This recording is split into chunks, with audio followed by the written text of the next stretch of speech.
Welcome to our channel. Today we how to activate DSers with AliExpress for order batching step by step clearly. To activate DSers with AliExpress for order batching, start by opening your web browser. Navigate to the DSers website. Log into your existing DSers account or create a new one if you haven't done so yet.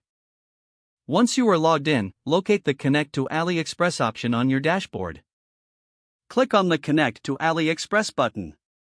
You will be redirected to the AliExpress login page. Enter your AliExpress account credentials and click Sign In.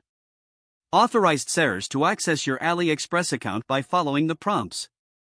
Once authorized, return to your DSers dashboard. Now, navigate to the Settings section in the left menu. In the Settings menu, find Order Settings. Within Order Settings, look for the Order Batching feature. Enable the order batching option by toggling the switch on. You can now adjust your batching preferences, including the time frame for batch processing. Select the criteria you want to use for order batching, such as shipping method or supplier. Once your preferences are set, click the Save button to apply the changes. Now, return to your dashboard to start processing orders in batches. When you receive new orders, you will notice the batching functionality in action. Review any orders that meet your batching criteria. Once reviewed, click the Batch Orders button to process them together. Confirm the batch processing by following the on-screen instructions. Your orders will now be processed more efficiently through DSers with AliExpress.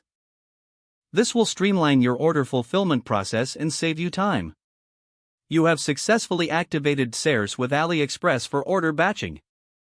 If the page does not load, refresh the browser or try again in a private or incognito window.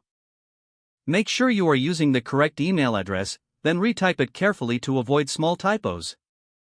If your password is not accepted, use the reset option and create a new strong password you can remember.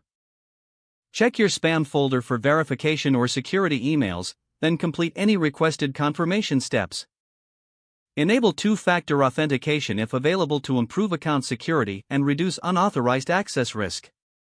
After signing in, review your profile details so your contact information and settings are accurate and current. Don't forget to like this video and subscribe to our channel for more step-by-step tech guides.